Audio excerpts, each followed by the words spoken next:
Tenemos que encarar en esta mañana, estudiar juntos sencillamente la iglesia en Filadelfia. Una preciosa carta que queda allí en el libro del Apocalipsis, libro que estamos estudiando, siguiendo juntos domingo por domingo. Y entonces voy a leer en el capítulo 3, si ustedes tienen sus Biblias o lo quieren compartir de la pantalla, vamos a leer en el capítulo 3 del libro del Apocalipsis y el versículo 7. Apocalipsis capítulo 3, versículo 7, la carta a Filadelfia.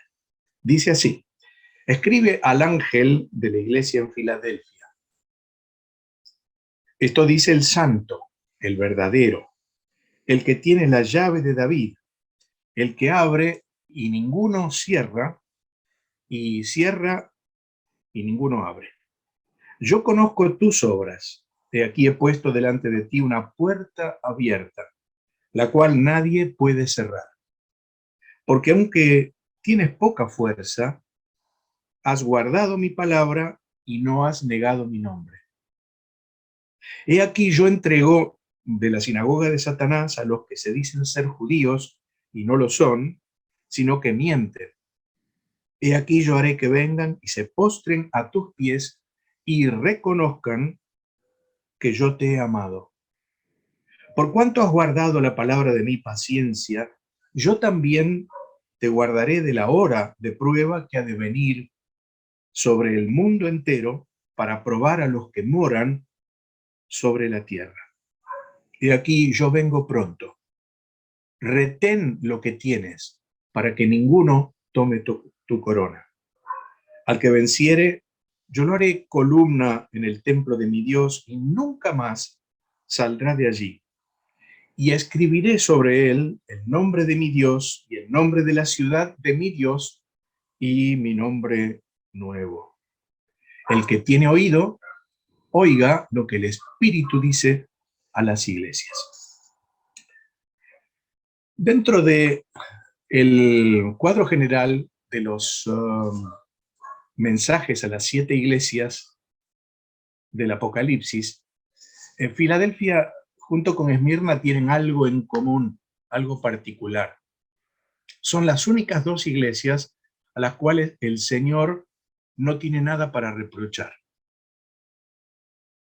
No eran perfectas, sin duda, ninguna iglesia es perfecta, pero sobresalían las virtudes por encima de sus defectos.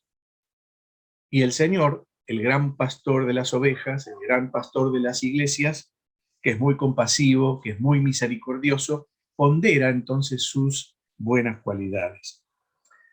Pensaba mientras estudiaba esto, ¿qué diría el Señor de nuestra iglesia? ¿Qué concepto tendrá de ella? ¿Estaremos más cerca de Filadelfia o tal vez más cerca de la Odisea, la iglesia que veremos la próxima vez, si ustedes saben el contenido de aquella carta? ¿Tendrá el Señor que reprocharnos muchas cosas, que censurar, que corregir?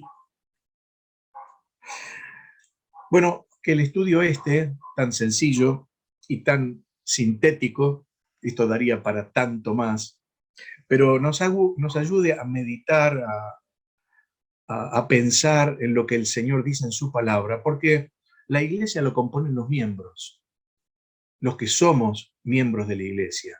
Y tal como seamos cada uno de nosotros, así será también el resultado de nuestra iglesia. En Filadelfia recibió su nombre de su posible fundador, llamado Átalo Filadelfo. Era un rey de Pérgamo y tal vez se fundó esta ciudad allá por el año 150 a.C.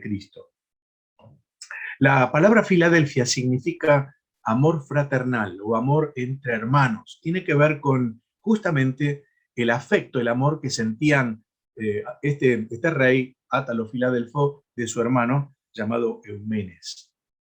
Ya el nombre de esta iglesia nos da la característica de ella. Era una iglesia donde existía seguramente también amor fraternal, un elemento indispensable en toda iglesia. Los lazos de amor en Cristo que unen a sus miembros, que nos unen a los hermanos, todos distintos, todos con virtudes y con defectos, pero todos salvos por la sangre de Cristo, todos, como decíamos hoy, constituidos justos por la justicia de Cristo, unidos en amor por el Espíritu Santo que ha sido derramado en nuestros corazones, debemos también pensar en este factor tan indispensable de la congregación: tener amor unos por los otros, amarnos, como dice la palabra de Dios, como Cristo nos amó. Hay un versículo en la carta a los Hebreos que dice: permanezca el amor fraternal.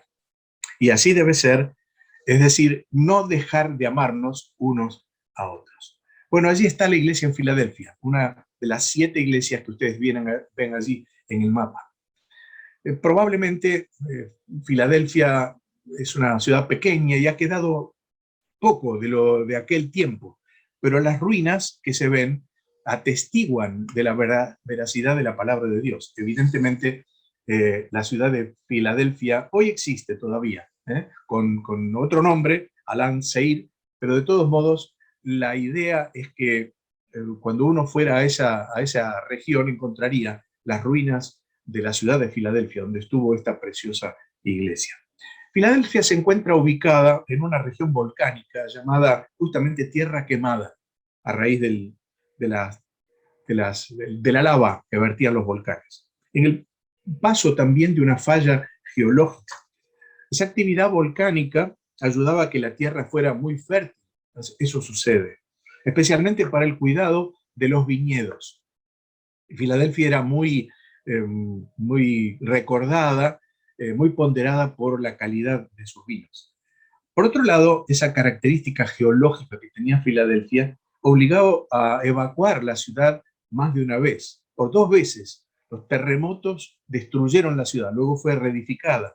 Pero claro, los habitantes tenían que salir, obviamente, de sus casas y escapar por temor a esos terremotos.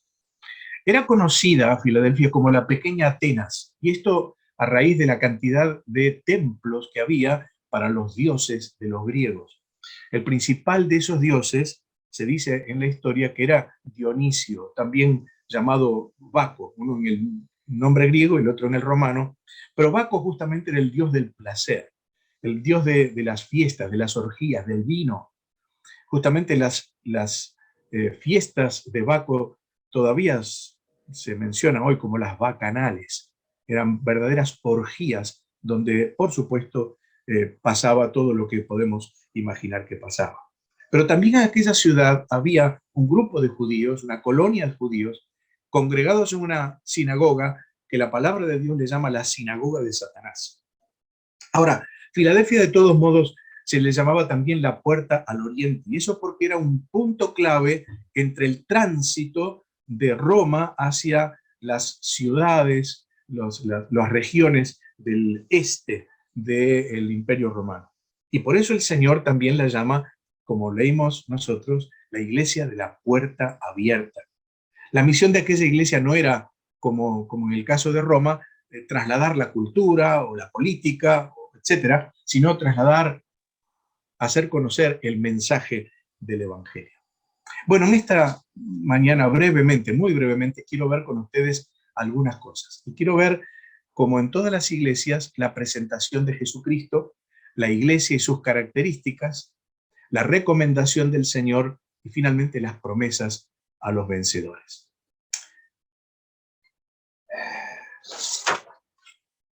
La carta a Filadelfia presenta a Jesucristo de una forma muy, muy especial.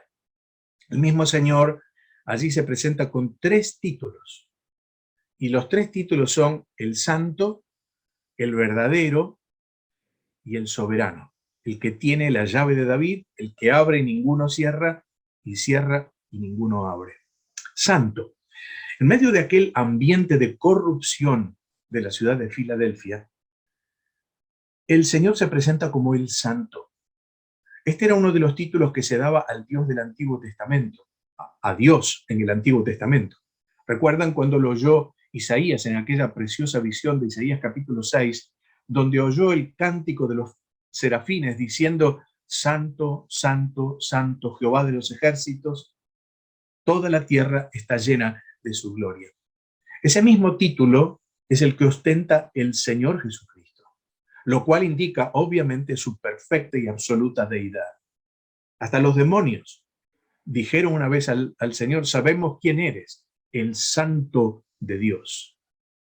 Santo significa aquel que es separado, aquel que es diferente. No tiene ninguna comparación con ningún hombre mortal.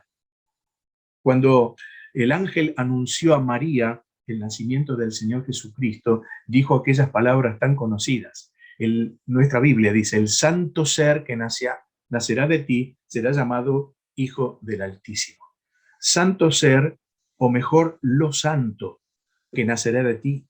Ese ser santo que iba a nacer de la Virgen, Jesús el Salvador era, el Hijo de Dios, Dios mismo, el santo. Pero también allí se presenta como el verdadero.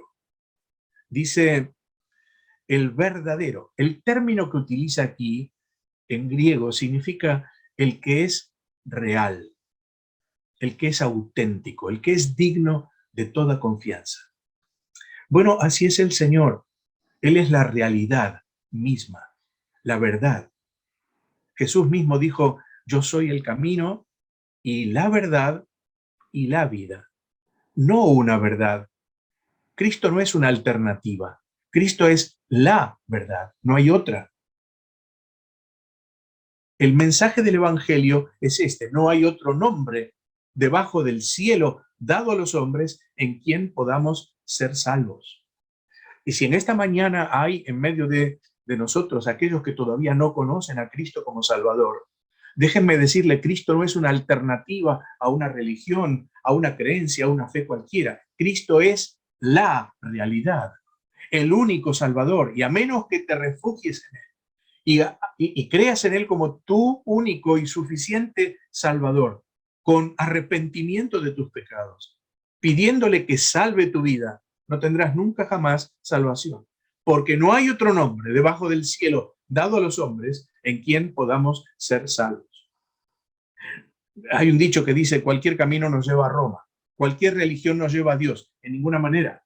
Si no, Cristo no hubiera dicho estas palabras y no hubieran quedado impresas en la Biblia, la palabra de Dios.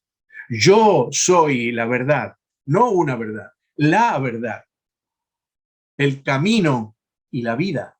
Y nadie viene al Padre Dios sino por mí. Acepta a Cristo en esta mañana, recíbele como Salvador, tendrás vida eterna en su nombre. El Señor dice entonces: yo soy el santo y yo soy el verdadero, pero además dice: yo soy el soberano. Porque aquí agrega: el que tiene la llave de David, del rey David, del reino. Él tiene toda autoridad. Así lo dijo el mismo Señor. Al final de su ministerio dice: toda autoridad me es dada en el cielo y en la tierra. Cristo es el que tiene la última palabra. Él es el amén.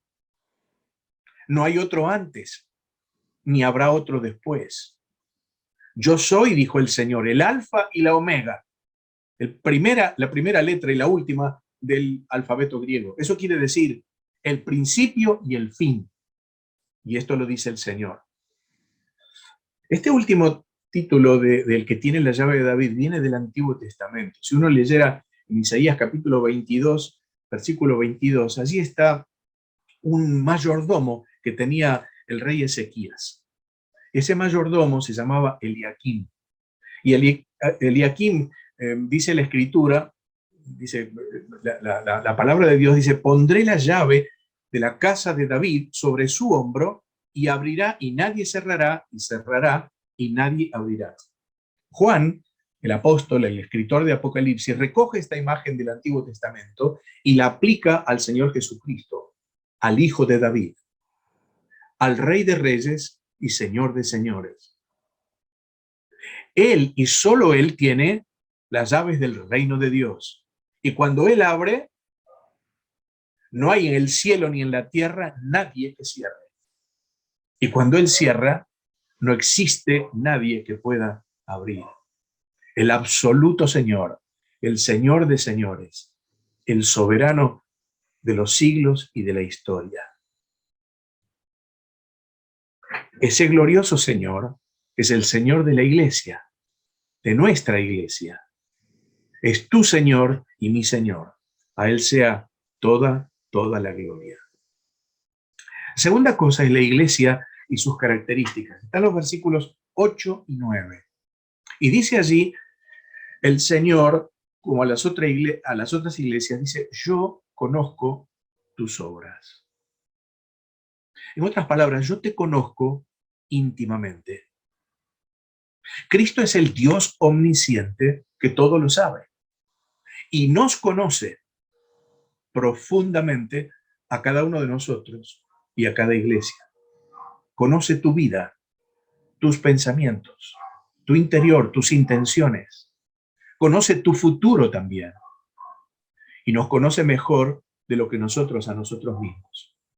Y aquellos que somos suyos, que somos del Señor, la Biblia nos dice en un versículo hermosísimo. Dice, conoce el Señor a los que son suyos. ¿Qué garantía nos da esta palabra? No podemos fingir lo que somos. Sus ojos, ojos como de llama de fuego, dice la Biblia aquí en Apocalipsis, penetran hasta lo más recóndito de nuestro ser. Yo te conozco en la intimidad. Qué temor debería traer a nosotros estas palabras, ¿verdad? Temor reverencial, temor de no ofenderle, temor de vivir para Él dentro de su voluntad, haciendo lo que Él quiere, lo que le agrada. Ahora, ¿qué cosas conocía el Señor de aquella iglesia? Aquí destaca 3 cosas. Dice, tienes poca fuerza, eres fiel a la palabra y has sido firme en tus convicciones. Cuando dice aunque tienes poca fuerza, no parece estar diciéndolo en una forma de reproche, sino al contrario, creo yo, en acentos de simpatía hacia aquella iglesia. La debilidad obviamente es propia del hombre y el Señor la conoce. Pero la debilidad nuestra es buena, hermanos, cuando conscientes de ella damos lugar al poder del Señor. El Señor dice por la pluma de Pablo en 2 Corintios capítulo 12 y versículo 9, mi poder se perfecciona en la debilidad. Y entonces Pablo agrega con plena convicción en el versículo siguiente, por amor de Cristo, me gozo en mis debilidades, porque cuando soy débil, enorme paradoja, preciosa paradoja, cuando soy débil, entonces soy fuerte. El problema no es cuando nos sabemos débiles, sino cuando pensamos que somos fuertes y no necesitamos al Señor, o cuando sabemos lo suficiente y no necesitamos seguir aprendiendo. Alguien dijo que hay 3 tipos de personas. Los que saben que no saben. Los que no saben que saben. Y finalmente, los que piensan que saben y realmente no saben. ¿Se da cuenta? Ahora, la pregunta es, ¿en cuál de los 3 grupos estamos? Podemos decir como el salmista, debemos decir como el salmista, sepa yo cuán frágil soy. Y entonces brillará en nosotros el poder del Señor. Pero aquella iglesia había sido fiel en la obediencia a la palabra de Dios, aún en medio de una sociedad pagana, corrupta y aún soportando fiera oposición de aquellos a quienes el Señor califica como sinagoga de Satanás. Satanás. Mejor el Satanás, el adversario. Siempre está dispuesto a tentar, a dañar, a hacer tropezar, a hacer caer a los hijos de Dios. Obviamente al mundo entero también. Pedro lo dice en palabras muy conocidas. Vuestro adversario, el diablo, ¿recuerda? Anda alrededor de vosotros buscando a quien devorar. Pero también dice, al cual resistid firmes en la fe. Y esto es lo que los creyentes de Filadelfia habían hecho. Sin negar el nombre de Jesús, se habían mantenido fieles y firmes. Por eso agrega la carta, yo haré que vengan y se postren a tus pies y reconozcan que yo te he amado. La protección del Señor hacia aquella iglesia. Aquellos judíos se creían judíos, es decir, pueblo de Dios, solamente por serlo, por haber nacido en Israel, pero eran todo lo contrario. Recordamos a Pablo cuando allí en Filipenses 3 presenta sus credenciales y dice como si fuera realmente todo el respaldo que tenía antes de ser del Señor, del linaje de Israel, hebreo de hebreos, fariseo, irreprensible, etc. Pero Pablo, creyendo servir a Dios, estaba absolutamente equivocado, persiguiendo cruelmente a los cristianos. No era otra cosa que perseguir al Señor mismo, y el Señor se lo hizo saber cuando lo derribó allí en el camino de Damasco. Se creía bien judío, pero en realidad no lo era.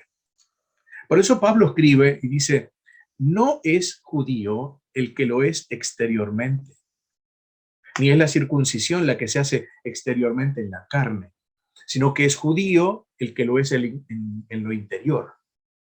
Y la circuncisión es la del corazón, en espíritu, no en letra. Así que la iglesia en Filadelfia tenía poca fuerza, pero había sido fiel a la palabra y no había negado el nombre del Señor. Y a pesar de la fiera oposición, el Señor pondera sus cualidades. Hermoso testimonio. Ojalá fuera nuestro también. Tercer lugar, la recomendación del Señor. Versículo 11. Este es un hermoso versículo que yo particularmente amo mucho. Dice el Señor, he aquí, como si lo hiciera llamando la atención, diciendo, mira, presta atención. He aquí yo vengo pronto. Retén lo que tienes para que ninguno tome tu corona. Es una promesa del Señor desde ya, acompañada de una exhortación para aquellos creyentes de Filadelfia. Yo quiero ver en este momento solo la segunda parte de este versículo, luego veremos la primera. Así que dice el Señor, retén lo que tienes para que ninguno tome tu corona. ¿A qué se refiere el Señor con eso, lo que tienes? Sin duda, lo que acaba de decir, tiene poca fuerza, pero fuerza al fin. La fidelidad al Señor y la firmeza en sus convicciones, demostradas ellas con seguridad en un testimonio claro y efectivo ante los incrédulos. Retener es asir con fuerza, es aferrarse a algo, es no soltarlo ni permitir que nadie lo arrebate. ¿Y para qué? Bueno, dice el Señor, para que ninguno tome tu corona. Es decir, para que no pierdas la recompensa.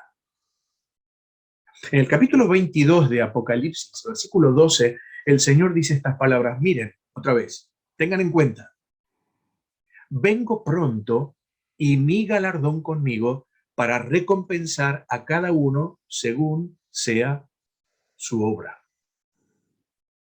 La recompensa del Señor será para aquellos que sean fieles. ¿Y qué será? Pues será una corona. En el original del Nuevo Testamento hay dos palabras que se traducen como corona. Una de ellas es diadema, que era la que ostentaban los reyes. Solo se menciona para Cristo, el Señor, y para su falso imitador, el anticristo. Pero la otra palabra, que es la que más se usa en la Escritura, es Stéfanos. Bueno, nuestros hermanos Steffi, Tebo y Esteban llevan esa palabra en sus nombres. Stéfanos. Y esta palabra tiene que ver con la corona que, por ejemplo, recibían como premio los vencedores de los Juegos Deportivos. Esto es lo que les promete el Señor a aquellos que lleguen a la meta final, al fin de la carrera. Pablo lo dice en palabras que conocemos bien, allí en 1 Corintios 9. Dice, ¿no sabéis que los que corren en el estadio, todos a la verdad corren, pero uno solo se lleva el premio? Corred de tal manera que lo obtengáis. Todo aquel que lucha, de todo se abstiene, y ellos a la verdad para recibir una corona corruptible, pero nosotros una incorruptible.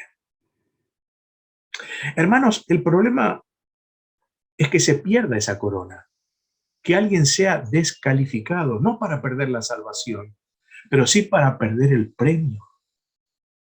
Así que Pablo Pablo sigue diciendo esto. Así que yo de esta manera corro, no como a la aventura.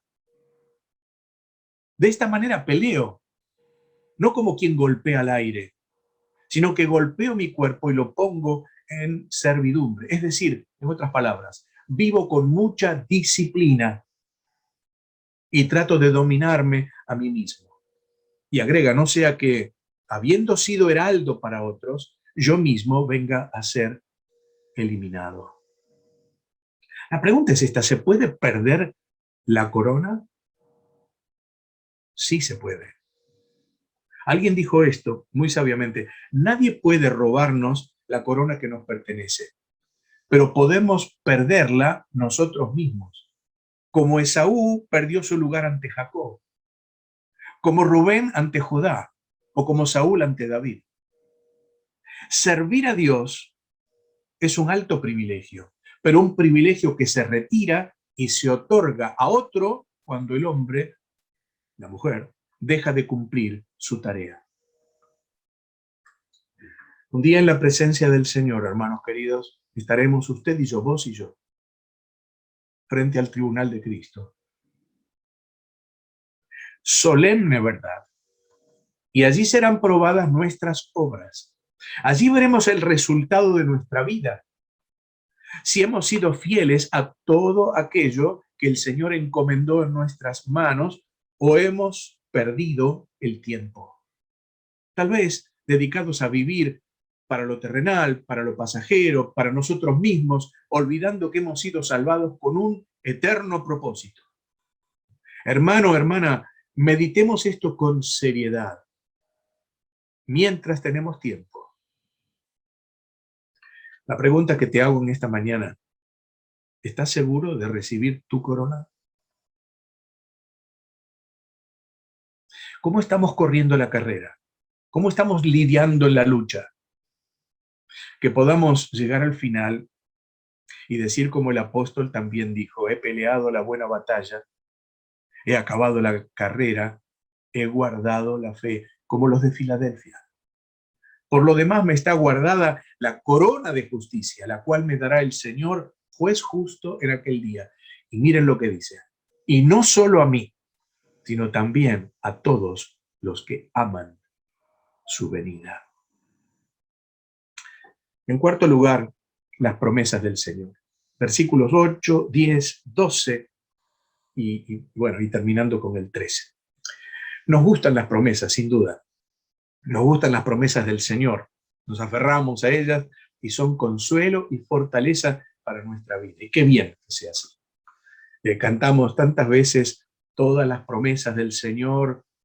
Jesús son apoyo poderoso de mi fe. Mientras viva aquí cercado de su luz, siempre en sus promesas confiaré. Grandes, fieles, las promesas que el Señor Jesús ha dado. Grandes, fieles, en ellas para siempre confiaré. Es notable que la mayor parte de esta carta, fíjense, más de la mitad de la carta del Señor a Filadelfia son promesas. Son las promesas del Señor a aquella iglesia. Y las vamos a ver brevemente una por una. En el versículo 8 dice, he aquí he puesto delante de ti una puerta abierta, la cual nadie puede cerrar. Es una promesa preciosa, porque encierra un privilegio, una oportunidad y una responsabilidad. El privilegio es porque a pesar de la oposición tenaz que tenían, el Señor, el que abre y ninguno cierra, les había abierto una puerta. Filadelfia, dijimos que era llamada la puerta del Oriente, comunicaba a Roma con los territorios del este del imperio. Pero esta puerta de Filadelfia no era para comunicar asuntos políticos, ni económicos, ni culturales, ni religiosos, nada de esto. Era una puerta abierta para el Evangelio, para comunicar el mensaje de Dios, el mensaje de salvación para los demás. Y Filadelfia tenía ese privilegio de parte del Señor. Pero claro, tenía una oportunidad, pues una puerta abierta siempre es un símbolo de oportunidad. Fíjense que la palabra oportunidad en sí mismo contiene el concepto de puerta. oportunidad, de puerto o puerta abierta. Es una expresión que se repite varias veces en el Nuevo Testamento. Voy a citarles una que a mí me impacta. Está en 1 Corintios 16, 9. El apóstol dice, pensando ir a Éfeso, dice, se me ha abierto puerta grande y eficaz. Bueno, uno piensa, qué extraordinario, llega a Éfeso y seguramente la iglesia allí, una iglesia tan importante como la de Éfeso, tendría para el apóstol preparado una serie de conferencias y desde luego todos los recursos que necesitaba para que se sintiera bien, cómodo y pudiera explicar, enseñar la palabra. ¿Sabe que no? Mire lo que dice el versículo, y eso es lo que a mí me sorprende. Dice, se me ha abierto puerta grande y eficaz, y muchos son los adversarios. ¡Wow! ¡Qué hombre tremendo el apóstol Pablo! ¡Qué increíble! No son comodidades en las que piensa, no son comodidades las que espera, sino una lucha tenaz contra los adversarios de la fe. Pero claro, Pablo no piensa como nosotros, no piensa así. Él piensa en oportunidades. Muchas veces nosotros vemos obstáculos. Debemos ver oportunidades que tenemos para servir al Señor. Este tiempo nos parece un obstáculo, algo difícil, nos atemoriza, nos preocupa, nos achica, nos encierra. Hermano, es el tiempo de las oportunidades. ¿Usted cree que Dios no lo preparó? ¿No lo permitió? Este es tiempo de oportunidades. Y debemos oír lo que el Señor dijo a la iglesia en Filadelfia. He abierto delante de ti una puerta, y el que abre no permite que ninguno cierre. ¿Se acuerda Hechos 5 que estuvimos considerando días pasados? Después de haber sido azotados los apóstoles, después de haber sido apaleados en la cárcel, dice la Escritura, salieron gozosos de haber sido tenidos por dignos de padecer afrenta por causa del nombre del Señor. No pensaban en los golpes recibidos, sino en la oportunidad de seguir testificando del Señor. Ahora uno dice, ¿de qué estaban hechos estos cristianos? ¿Qué había en ellos? A pesar de las dificultades, sentían el gozo de ser testigos fieles de Cristo. ¿Tenían un espíritu diferente al suyo y al mío, al que tenemos nosotros? No. ¿Tenían una salvación diferente? ¿Una fe diferente? No. Lo que tenían era una vida diferente, un compromiso diferente, un amor a Dios y a las almas diferente. La respuesta a las promesas del Señor, hermanos queridos, es un verdadero compromiso. Promesa, compromiso. Es la respuesta a la promesa. Así que tengámoslo en cuenta. Y lo podemos tener también nosotros. Esta carta no es solo para Filadelfia, también es para nuestra iglesia en pleno siglo XXI. Aún en este tiempo difícil, el Señor nos abre una puerta y no debemos desperdiciarla. Oremos, pues, y trabajemos más que nunca para su gloria y para la bendición de otros. Segunda promesa está en los versículos 10 y 11. Dice, por cuanto has guardado la palabra de mi paciencia, yo también te guardaré de la hora de prueba que ha de venir sobre el mundo entero, para probar a los que moran sobre la tierra. Y agrega, he aquí, yo vengo pronto. Es una promesa muy especial, porque no solamente le promete a aquella iglesia guardarle en tiempo de prueba, en la que vivían y en la que vivirían probablemente mucho más dura, mucho más intensa en el futuro. Pero Filadelfia había guardado la palabra de la paciencia del Señor. Esto significa que habían sido fieles, que habían permanecido fieles en medio de probablemente intensas pruebas. Hermanos, la paciencia es un fruto del Espíritu Santo que significa estar firmes sin ceder ante pruebas tentaciones, dificultades. Y déjeme decirle que solo aquellos creyentes que estén llenos del Espíritu Santo son capaces de soportar sin claudicar las dificultades de la vida, muchas veces muy duras. Admiro a los creyentes, y los hay, gracias a Dios, que no se debilitan ante los problemas.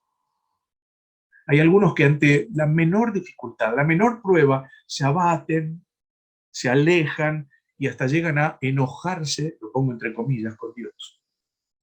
Pero hay creyentes que son un ejemplo, y aunque soplen vientos y rujan las tempestades, siguen adelante, apoyados firmemente en el Señor y en sus promesas. Inclinan sus cabezas y dicen lo que el Señor dijo, que no sea mi voluntad, sino la tuya. Y pienso, ¿qué corona les espera? Imitémosle, pues. Pero esta promesa tiene una connotación muy especial también, porque mira al futuro. El Señor dice, y notemos, yo también te guardaré de la hora de prueba que vendrá sobre el mundo entero para probar a los que moran sobre la tierra. No era solo en el entorno físico de Filadelfia, se trata de una hora que afectará al mundo entero. Y claro, si unimos esta frase con la que sigue, el versículo 11, he aquí yo vengo pronto, nos proyecta hacia el futuro. Podemos inferir entonces que se trata de un acontecimiento en el porvenir. Trasciende el primer siglo, aún no sucedió.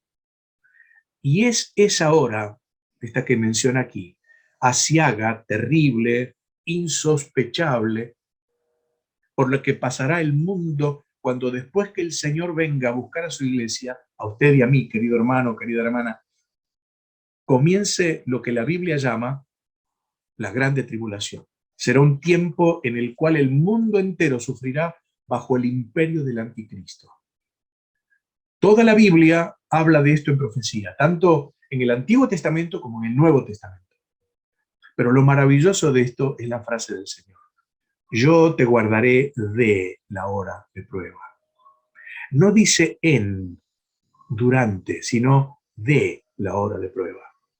Esto significa que la iglesia no pasará por ese tiempo de grande tribulación. Estaremos con el Señor en el cielo, mientras el mundo se debatirá tristemente en terribles juicios apocalípticos.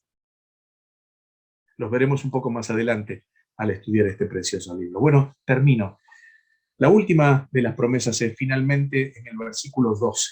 Dice, al que venciere, yo lo haré columna en el templo de mi Dios, y nunca más saldrá de allí.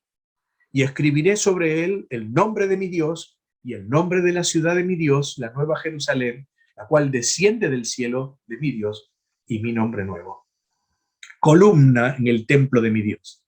Era costumbre en el mundo romano de honrar a un magistrado que viniera de visita colocando una columna en su nombre, muchas veces inclusive con grabaciones, inscripciones honrosas, en alguna columna de algún edificio importante, de algún templo, etc. Aquí el Señor promete que cada uno de los cristianos será una columna en el templo de Dios. Ahora, ¿qué significa esto? Que en la ciudad celestial, que será en sí mismo un santuario para Dios, toda ella será un santuario de adoración y alabanza y gratitud y servicio al Señor. Allí cada creyente, cada vencedor, es decir, aquellos que estamos ligados, unidos a la victoria de Cristo, seremos una columna. Para los cristianos de Filadelfia era muy importante, porque les dije que estaban acostumbrados a los terremotos. Y claro, cuando venía un terremoto, ¿qué era lo primero que se partía? Naturalmente, las columnas. Pero además ellos tenían que salir de sus casas y tenían que salir para guardar sus vidas. No era un lugar seguro. Y aquí dice, serán columna y nunca más saldrán de allí. El cielo es un lugar seguro. El cielo es un lugar de paz, de victoria. Allí no habrá dolor, no habrá separación. Allí no hay terremotos, allí no hay pandemia, allí no hay enfermedad, allí no hay muerte. Estaremos seguros en la casa del Padre. La casa del Padre, nuestro hogar. en el cielo. Finalmente, dice que grabará en cada vencedor un nombre nuevo. Ya hablamos, recuerden de esto al estudiar la carta de Pérgamo. No sabemos qué será este nombre nuevo, pero seguramente será un nombre muy especial, muy personal, muy íntimo entre el Señor y cada creyente. Indicará la estrecha comunión y amistad eterna que tenemos o que tendremos con nuestro bendito Salvador. Bueno, ante estas promesas podemos repetir aquello de la Biblia en 2 Corintios 7. Así que, hermanos, puesto que tenemos tales promesas, limpiémonos de toda contaminación de carne y de espíritu, no solamente en el cuerpo, sino en la mente también, perfeccionando la santidad en el temor de Dios. Y vivamos en este mundo aprovechando esta puerta abierta que tenemos para dar testimonio de nuestra fe en vida y palabra, para servir al Señor en la espera de ese glorioso día en que vendrá el Salvador, nos librará de la ira venidera y ceñirá nuestras sienes con una corona, la corona que podamos ganar. Seguramente después, como los ancianos de Apocalipsis, lo miraremos en el capítulo siguiente, echaremos nuestras coronas delante de Él para su gloria y para su honra. Retén lo que tienes.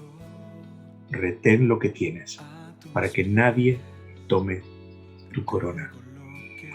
El que tiene oído, oiga lo que el Espíritu dice a las iglesias. Amén. Donde nadie me puede señalar,